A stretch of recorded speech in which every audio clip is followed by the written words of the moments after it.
Welcome back to my channel. எல்லாரும் நல்லா இருப்பீங்கன்னு நம்புகிறேன். நாங்களும் இங்கே நல்லாயிருக்கோம். ஒரு சிம்பிளான ரெசிபி வீடியோ தான் இன்றைக்கி நம்ம பார்க்க போகிறோம். தக்காளி சாதமும் அதுக்கு தொட்டுக்கிறதுக்கு சிம்பிளான காலிஃப்ளவர் 65 எப்படி பண்ணுறது அப்படிங்கிறத இந்த வீடியோவில் நம்ம பார்க்கலாம். வாங்க வீடியோக்குள்ளே போகலாம். நான் வந்து 2 டம்ளர் பாஸ்மதி அரிசி எடுத்துக்கிட்டேன். அதை கழுவி ஒரு 1/2 அன் ஹவர் வந்து ஊற வச்சுட்டேன். நீங்கள் வந்து சீரக சம்பாவோ இல்லை வீட்டில் நம்ம சாப்பாடு செய்கிற புழுங்கல் அரிசியோ எடுத்துக்கிட்டால் கூட பரவாயில்ல. சீரக சம்பாவுக்கு 30 மினிட்ஸ் சூக்கானா போதும். அதுவே வந்து புழுங்கல் அரிசியாக இருந்தால் 1 ஹவர் ஆகும்.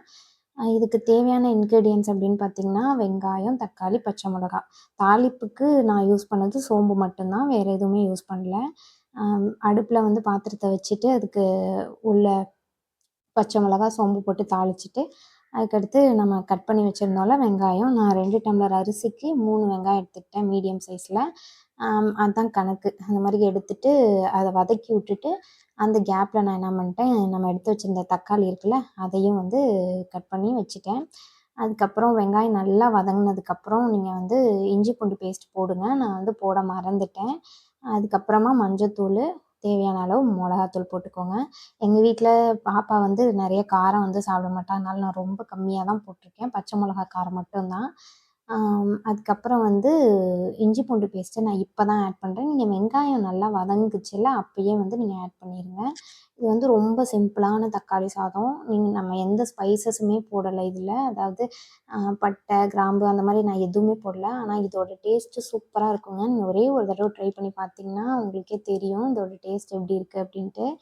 அதுக்கப்புறம் லிட்டை போட்டு அது நல்லா குழையிற அளவுக்கு நல்லா வதக்கி விட்டுட்டேன்.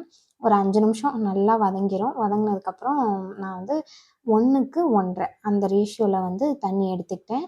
நான் 2 கப்பு அரிசி எடுத்திருந்தேன்னா அதுக்கு வந்து 3 கப்பு தண்ணி ஊற்றிக்கிட்டேன். அரிசி ஊற வச்சுருந்தோம்ல, அந்த தண்ணியவே நான் வந்து ஊற்றிக்கிட்டேன். 3 டம்ளர் தண்ணி ஊற்றிட்டு, அடுத்து அந்த தண்ணி நல்லா கொதிச்சு வர்றப்போ நம்ம ஊற வச்சுருந்தோம்ல அந்த அரிசி, அதில் கொஞ்சம் தண்ணி இருந்தது. அதனால் ஒன்றும் கிடையாது. அதோடையே நான் சேர்த்துக்கிட்டு, இப்போ என்ன பண்ணுறோன்னா, நம்ம இந்த அரிசியை போட்டுட்டு கிண்டி விட்டுட்டு, இப்போயே நம்ம உப்பு, காரம் எல்லாமே வந்து கரெக்டாக இருக்கா அப்படிங்கிறத நம்ம செக் பண்ணிக்கணும். ஏன்னா நான் இன்றைக்கி தம் மெத்தடில் தான் போட போகிறேன். அது குக்கர் விசில் வைக்கல. இப்போ வந்து நான் செக் பண்ணி பார்த்தேன். எனக்கு கொஞ்சம் உப்பு கம்மியாக இருக்கிற மாதிரி இருந்தது. ஒரு கல் தூக்கலாக இருக்கணும் நீங்கள் தம் போடும்போது, காரமாக இருந்தாலும், உப்பாக இருந்தாலும். அப்போ நான் கொஞ்சோண்டு உப்பு சேர்த்துட்டு மறுபடியும் லிட்டை க்ளோஸ் பண்ணிட்டு என்ன பண்ணிட்டேன்னா, மேலே ஒரு வெயிட்டை வச்சுட்டு ஃபுல் ஃப்ளேமில் வந்து வச்சுருங்க. ஒரு 4 நிமிஷம் டைமர் வச்சாலும் சரி, ஒரு 4 நிமிஷம் வந்து ஃபுல் ஃப்ளேம் வந்து ஃபுல் ஃப்ளேமில் இருக்கு. 4 நிமிஷம் ஆச்சு. நான் லிட்டை வந்து திறக்கும்போது ஃப்ளேமை ஃபுல்லாகவே ஆஃப் பண்ணிட்டேங்க. ஆஃப் பண்ணிட்டு தான் நான் வந்து லிட்டை வந்து எடுத்தேன். இப்போ வந்து கொஞ்சம் ஒரு கன்சிஸ்டன்சியில் இருக்குது பாருங்களேன், சொதன்னு. இதுதான் கரெக்டான கன்சிஸ்டன்சி தம்மு போடுறதுக்கு. இப்போ என்ன பண்ணுறோன்னா, ஒரு பக்கத்துலேயே ஒரு தோசைக்கல்லை வந்து நான் ஃபுல் ஃப்ளேமில் காய வச்சுருந்தேன். அந்த தோசைக்கல் மேலே இந்த குக்கரை வந்து நான் எடுத்து ப்ளேஸ் பண்ண போகிறேன். இந்த கன்சிஸ்டன்சியில் வச்சிங்கன்னா உங்களுக்கு பர்ஃபெக்டாக சாதம் வந்து குழையாமல் வெந்து வரும். இதுவே கொஞ்சம் முன்னாடி போட்டால் கூட நம்மளுக்கு சாதம் கொஞ்சம் உடஞ்சி தான் வரும். இது கரெக்டான கன்சிஸ்டன்சி. இப்போ நான் எடுத்து தோசைக்கல் மேலே வச்சுக்கிறேன். இப்போ மேலே வந்து கொத்தமல்லி இலை, நெய் போடணுன்னாலும் இந்த ஸ்டேஜ்லேயே போட்டுக்கலாம். நான் நெய் போடலை. மல்லி இலை போட்டுட்டு மேலே ஒரு லிட்டை போட்டு மூடி மறுபடியும் சிம்மில் வச்சு ஒரு 10 நிமிஷம் நான் வந்து குக் பண்ணி எடுத்துக்கிட்டேன். அதே மாதிரி தம்மில் தான் இந்த அளவுக்கு வந்து குக் ஆகிருந்தது. இப்போ மறுபடியும் என்ன பண்ண போகிறோன்னா, ஒரு 15 மினிட்ஸ் அகெயின் தம்மில் வைக்க போகிறோம். அதே மாதிரி மேலே வந்து கொஞ்சமாக நெய் விட்டுட்டு நான் வைக்கிறேன். இந்த டைமில் நெய் விட்டிங்கன்னா நல்லா ஃப்ளேவர்ஃபுல்லாக இருக்கும். நான் ஒரு 3 டீஸ்பூன் வந்து நெய்யை விட்டுட்டு மேலே வந்து லிட்டை போட்டுட்டு முன்னாடி நம்ம வெயிட் வச்சுருந்தோம் இல்லையா, அதே மாதிரி வந்து வெயிட்டையும் வச்சுட்டு ஒரு 15 மினிட்ஸ் தம்மில் வைக்க போகிறேன். இப்போ எப்படின்னா, நீங்கள் ஃப்ளேமை கொஞ்சம் ஒரு செகண்ட் தூண்டிட்டு ஃபுல்லாக ஆஃப் பண்ணிடுங்க. அந்த தோசைக்கல்லில் உள்ள ஹீட்டுக்கே உங்களுக்கு சாதம் எல்லாமே வந்து பர்ஃபெக்டாக குக் ஆயிரும். உங்களுக்கு குழையாது, கீழே அடி பிடிக்காது, எந்த பயமுமே தேவையில்ல. எனக்கு விசில் போடும்போது இந்த பயம்லாம் இருக்கும், குழஞ்சிருமோ, அடி பிடிச்சிருமோ அதெல்லாம். ஆனால் தம் பண்ணும்போது இது வர ஒரு தடவை கூட அந்த மாதிரி ஆனதே இல்லை. அதனால நீங்கள் நம்பி இதை ட்ரை பண்ணலாம். உங்களுக்கு வந்து இப்போ 10 மினிட்ஸ் ஆச்சு. நம்ம லிட்டை வந்து ஓப்பன் பண்ணி பார்க்கலாம், நல்லா குக் ஆயிருக்கா அப்படின்ட்டு.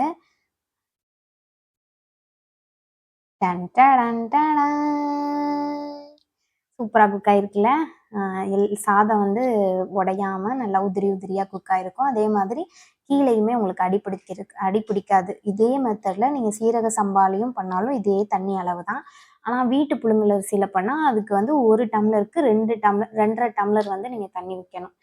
மற்றபடி சீரக சம்பா, பாஸ்மதி அரிசி இது ரெண்டுக்குமே சேம் அளவு தான் தண்ணி. இதே மெத்தடில் சிம்பிளாக ட்ரை பண்ணி பாருங்கள். சூப்பரான டேஸ்டியான தக்காளி சாதம் வந்து ரெடி ஆயிருக்கும். அடுத்து இதுக்கு வந்து நான் இன்னைக்கு தொட்டுக்கிறதுக்கு என்ன பண்ண போகிறேன்னா, காலிஃப்ளவர் 65 தான் பண்ண போகிறேன். இது வந்து ரொம்ப சிம்பிளான இன்க்ரீடியன்ட்ஸ் தான் நம்ம யூஸ் பண்ண போகிறோம். அதே மாதிரி நல்லாவே க்ரன்ச்சியாக இருக்கும். நல்லா மொறு மொறுன்னு இருக்கும். இப்போ நான் அதுக்கு தேவையான காலிஃப்ளவர் எடுத்து என்ன பண்ணிட்டேன்னா, சுடு தண்ணியில் போட்டு ஒரு 5 நிமிஷம் அது கூடயே உப்பும் போட்டு தான் நான் பிளான்ச் பண்ணி எடுத்துக்கிட்டேன். மஞ்சத்தூள் போடலை, போட மறந்துட்டேன். ஏன்னா நீங்கள் மஞ்சத்தூளும் போட்டு பிளான்ச் பண்ணிக்கலாம். நான் இப்போ மஞ்சத்தூள் ஆட் பண்ணிக்கிறேன். மஞ்சத்தூள் அது கூட வந்து மிளகாத்தூள் போட்டுக்கிட்டேன். அதுக்கப்புறம் நம்ம வீட்டில் என்னென்னா மல்லிப்பொடி, வேறு என்ன இப்போ சிக்கன் மசாலா அந்த மாதிரி பொடி இருந்தால் கூட நீங்கள் சேர்த்துக்கலாம். என்கிட்ட அது கிடையாது. நான் அதுக்கு பதிலாக வந்து கரம் மசாலா வந்து சேர்த்துக்கிறேன். அதையும் போட்டுட்டு எனக்கு மிளகாத்தூள் கொஞ்சம் கம்மியாக இருக்க மாதிரி இருந்தது. அதனால் கொஞ்சம் சேர்த்து ஆட் பண்ணிக்கிட்டேன். மறுபடியும் மல்லித்தூளும் அதுக்கேற்ற மாதிரி ஆட் பண்ணிக்கிட்டேன். இப்போ கரம் மசால் கொஞ்சோண்டு போட்டுட்டு, இஞ்சி பூண்டு பேஸ்ட்டு, அப்புறம் உப்பு இது 2யும் சேர்த்துட்டு, இப்போ நம்ம என்ன பண்ண போகிறோன்னா, இது கொஞ்சம் க்ரன்ச்சியாக இருக்கிறதுக்காக ஒரு 4 ஸ்பூன் வந்து நான் கார்ன் மாவு சேர்த்துக்கிட்டேன். அதுக்கப்புறம் வந்து 6 ஸ்பூன் வந்து மைதா மாவு வந்து சேர்த்துக்கிட்டேன். இப்போ இது எல்லாமே சேர்த்துட்டு மறந்துடாமல் உப்பு போட்டுக்கோங்க. எல்லாத்தையும் சேர்த்து ஒன்றா வந்து பிசைஞ்சிட்டு, அதுக்கப்புறமா லைட்டாக தண்ணி ஊற்றி கொஞ்சம் கொஞ்சமாக பிசைஞ்சு நம்மளுக்கு வந்து கொஞ்சம் ரொம்பவும் தண்ணியாக இல்லாமல் ரொம்பவும் கெட்டியாக இல்லாமல் ஒரு கன்சிஸ்டன்சியில் நம்ம எடுத்துக்கலாம். நம்ம வந்து உப்பு ஏற்கனவே பிளான்ச் பண்ணும்போது கொஞ்சம் உப்பு போட்டிருப்போம். அதனால் அதை கன்சிடர் பண்ணிவிட்டு அளவாக உப்பு பார்த்து போடுங்க. நிறைய போட்டிங்கன்னா உப்பு கரிக்கும். பொரிச்சதுக்கப்புறம் ரொம்ப உப்பு அதிகமாக இருக்கும். வந்து கொஞ்சம் கொஞ்சமாக தண்ணியை ஆட் பண்ணி பிசைஞ்சுக்கோங்க. ஒரே டைமில் ஊற்றிட்டாலும் கொல கொலன்னு ஆயிரும். இதுதாங்க கன்சிஸ்டன்சி. நான் இந்த கன்சிஸ்டன்சியில் வந்து பிசைஞ்சு எடுத்துக்கிட்டேன். இப்போ இது கூட வந்து நம்ம எவ்வளோ பூ வச்சுருக்கோமோ அது எல்லாத்தையுமே வந்து போட்டு நல்லா எல்லா பக்கமும் கோட் ஆகிற மாதிரி மிக்ஸ் பண்ணி நான் எடுத்துக்கிறேன். இது ரொம்ப நேரம்லாம் ஊறணும்னு அவசியமே கிடையாது. நீங்கள் எண்ணெய் காயுதில்ல அந்த டைம் ஊறினாலே போதும். டக்குன்னு இன்ஸ்டண்ட்டாக உங்களுக்கு தேவைன்னா நீங்கள் பண்ணிக்கலாம். இந்த மாதிரி பண்ணிக்கலாம். ரொம்ப நேரம் ஊற வச்சு நீங்கள் பண்ணணும்னு அவசியமே கிடையாது. நான் அந்த மாதிரி ஊற வச்சும் பண்ணியிருக்கேன். எனக்கு வந்து பெருசாலாம் டிஃப்ரென்ஸ் தெரில டேஸ்ட்டில். உண்மையிலேயே இதோட டேஸ்ட்டும் நல்லாயிருக்கும். எனக்கு கொஞ்சம் வந்து அந்த மசாலா கம்மியாக இருக்க மாதிரி இருந்துச்சு. இப்போ நான் ஆட் பண்ணேன்ல, வீடியோவில் காமிச்சேன்ல, அதே மசாலாவை திருப்பியும் வந்து நான் இன்னொரு பாத்திரத்தில் எல்லாத்தையும் சேர்த்து அதை வந்து இதே கன்சிஸ்டன்சிக்கு கலக்கி அதையும் உள்ளே போட்டு மிக்ஸ் பண்ணி எடுத்துக்கிறேன். நான் ஏற்கனவே உங்களுக்கு காட்டின இன்க்ரீடியன்ட்ஸ் தான் ஆட் பண்ணியிருந்தேன். அதே இன்க்ரீடியன்ட்ஸை வந்து ஆட் பண்ணி அதை வந்து மிக்ஸ் பண்ணி ஒரு 5 மினிட்ஸ் ஊற வச்சுட்டேன். ஊற வைக்கல. தட் மீன்ஸ் நான் அந்த கேப்பில் வந்து எண்ணெயை காய வச்சுக்கலாம். எண்ணெய் காயிற கேப்பில் வந்து இது கொஞ்சம் நேரம் ஊறட்டும்னு விட்டுட்டேன். இப்போ எண்ணெய் காஞ்சதுக்கப்புறமா நம்ம என்ன பண்ணலாம், ஒரு பேட்சாக வந்து போட்டு ஒரு 3/4 வேக்காடில் எடுத்து வச்சுக்கலாம். சீக்ரெட் டிப் ஒன்று இருக்குது இதில். வீடியோ ஃபுல்லாக பாருங்கள், அப்போ தான் உங்களுக்கு தெரியும். நீங்கள் வந்து ஒரு 3/4 வேக்காடில் அந்த காலிஃப்ளவர் வந்து எடுத்து வச்சுக்கிட்டோன்னு வச்சுக்கோங்களேன். அதுக்கப்புறம் என்ன பண்ணணும் அப்படிங்கிறத நான் அப்புறம் சொல்கிறேன். இதே மாதிரி கொஞ்சம் கொஞ்சமாக போட்டு நம்ம 3/4 வேக்காட்டில் எடுத்து வச்சுக்கலாம். மறுபடியும் அதை வந்து நம்ம 3/4 வேக்காட்டில் எடுத்து வச்சுருந்தோம்ல, அதை மறுபடியும் போட்டு ஃபுல் ஃப்ளேமில் வச்சு ஒரு 3 நிமிஷம் ஃபுல் ஃப்ளேமில் வச்சு நீங்கள் எடுத்திங்கன்னா நல்லா க்ரன்ச்சியான காலிஃப்ளவர் 65 வந்து ரெடியாக இருக்கும். மற்ற யூடியூப் வீடியோவும் நான் பார்த்து ட்ரை பண்ணியிருக்கேன். பட் அதெல்லாம் விட எனக்கு இந்த மெத்தட் வந்து ரொம்பவே நல்ல ரிசல்ட் வந்து கொடுத்துச்சு. அதனால தான் இது உங்கள் கூடயும் ஷேர் பண்ணியிருக்கேன். நீங்களும் இதை வந்து ட்ரை பண்ணி பார்த்துட்டு உங்களுக்கு எப்படி வந்துச்சு அப்படிங்கிறத கண்டிப்பாக கமெண்ட் செக்ஷனில் வந்து சொல்லுங்கள். ஏதாவது நிறை குறை இருந்தாலும் கண்டிப்பாக கமெண்ட் செக்ஷனில் வந்து சொல்லுங்கள். நல்லா ஃபஸ்ட் டைம் நம்ம சேனலை பார்க்குறீங்கன்னா கண்டிப்பாக சப்ஸ்கிரைப் பண்ணிவிட்டு பாருங்கள்.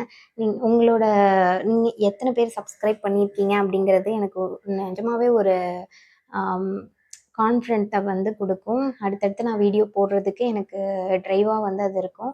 ஸோ உங்களால் முடிஞ்ச அளவுக்கு சேனலை வந்து சப்ஸ்கிரைப் பண்ணுங்கள், லைக் பண்ணுங்கள், ஷேர் பண்ணுங்கள், கமெண்ட் பண்ணுங்கள். இதே மாதிரி ஒரு நல்ல ரெசிபி வீடியோவில் நம்ம அடுத்தது பார்க்கலாம். அதுவரை டாட்டா, பாய் பாய், டேக் கேர்.